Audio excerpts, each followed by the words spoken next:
Mummy ఏం చేస్తున్నావే? ఇంకేంది, నెలలో శ్రీపద పెళ్ళి, అదే రౌడీజానికి అక్కడికి వెళ్ళిన తర్వాతకి ఎట్లుంటుందో ఏందో ఏం అర్థం కావట్లేదు. అంటే ఇక్కడ ఎలా ఉంటుందో అక్కడ కూడా అలానే ఉండాలి, ఇక్కడ ఎట్లుంటుందో అట్లనే చేయాలి అక్కడ కూడా. మనకి గుళ్ళల్లో ఎట్లా ఆసన అవుతుందో అక్కడ కూడా అత్తయ్యకి మామయ్యకి మంచి పేరు తేవాలి. మన ఇంట్లో ఎలా ఉందో అక్కడ కూడా అలానే ఉండాలి. ఇప్పుడు అయిపోతుందంటే బాధ అనిపిస్తుంది. ఇక చిన్నప్పుడు బాగా అల్లరల్లరి వేసేది, బాగా వేగుతోటి బాగా ఆడుకునేది, మంచిగా పిల్లలందరూ కలిసి మంచిగా ఆడేది. వాడు వేణు ఇద్దరు కలిసి రూమ్ లో పోయి బియ్యం దిగేది బాగా. అప్పుడు నేను నాయనమ్మ పిన్ని ముగ్గురు కలిసి పిల్లలు ఎక్కడ పోయిందా అని ఇల్లు మొత్తం ఎక్కేవాళ్ళు. పోయి స్టోర్ రూమ్ లో దాచుకొని ఆ బియ్యం తిని రూమ్ లో ఉండేది, రూమ్ తలుపు వేసుకొని ఉండేది. మేమేమో ఇల్లు మొత్తం ఎక్కినాం, నాయనమ్మ నేను పిన్ని ఎక్కడ పోయింది పిల్లలు ఎక్కడ పోయిందా మొత్తం ఎక్కితే స్టోర్ రూమ్ లో ఉన్నారు. తలుపు తీయంగా ఎట్లా తీస్తారు అని చెప్పేసి ఇక చిన్నగా ఇట్లా డోర్ది అంటే అప్పుడు వేంగాడు శ్రీపతి ఇద్దరు కలిసి డోర్ తీస్తే చిన్నగా బయటకు వచ్చిర్రు. అట్లా అల్లరల్లరి చేసింది. ఇప్పుడు అక్కడ పోయినా ఎట్లుంటుందో ఏమో.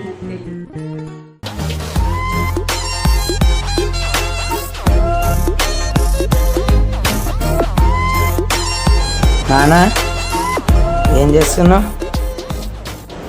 ఫంక్షన్ హాల్ దాని గురించే మాట్లాడినా. ఇప్పుడు అక్కడ హేమంత్ గురించి వాళ్ళు ఎక్కువగా ఆలోచిస్తారు, ఇక్కడ మనం మన శ్రీపద గురించి ఆలోచిస్తాం.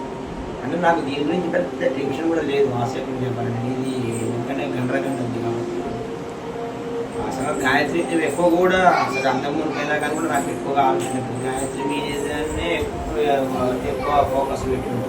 అసలు దీన్ని పెద్దగా కూడా నేను ఎక్కువగా ఏం పట్టించుకోలేదు. ఎందుకు పట్టించుకోలేదంటే ఇది ఏదైనా సాధించగలుగుతుంది, తెలివి ఎక్కువ ఉంది, ఏదైనా సాధించగలుగుతుంది. ఏదైనా కానీ కూడా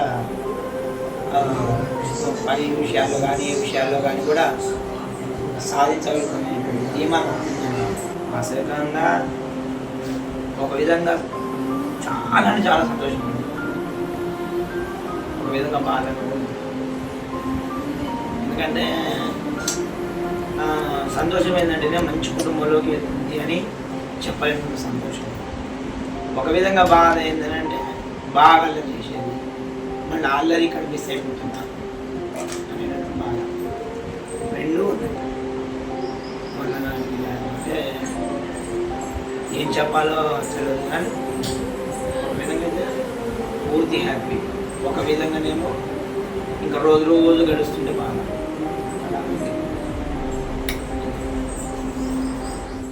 బాబాయ్ శ్రీపద పెళ్ళి నెలలో ఏందంటావు మరి? ఎట్లా? చిన్నప్పుడు శ్రీపద సెకండ్, థర్డ్, ఫోర్త్ అట్లా ప్రైమరీ స్కూల్ ఉన్నప్పుడు గేట్ దగ్గర నేను దింపడానికి వెళ్ళినప్పుడు గేట్ దగ్గర దిగి ఆ స్కూల్ లోపలికి వెళ్ళేటప్పుడు మళ్ళీ బాయ్ బాబాయ్ అని చెప్పేది.